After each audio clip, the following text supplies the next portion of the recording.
Hello everyone and welcome back to another video from Wake&Tech. In this video, I'm going to show you how to change your profile picture on the Temu app. So let's get started right away. First of all, open up the Temu app on your device and then log into your account if you haven't done so already using your credentials. After you are logged in, you will be taken into the home page from which, in order to change your profile picture, you will need to tap on the U icon at the bottom. Once you tap on this, tap on your username at the top left and this will take you into your profile. Tap on the edit button alongside your username and this will take you into your edit profile menu. Go ahead and tap on your photo and now you will have the option to either take a photo using your camera or choosing one from your library. Choose whichever option is suitable for you, and once you select your photo, it will be set up as your profile picture right away. From this page, you can also change your name, your bio, your gender, and also your email address and your phone number.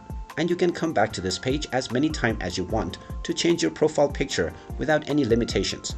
And there you have it. That is how easy it is to change your profile picture on the Temu app. If you find this video helpful, make sure you hit that like button and subscribe to our channel if you haven't done so already. Also ring that notification bell to never miss another update from us. Thank you for watching and I will see you again in the next video.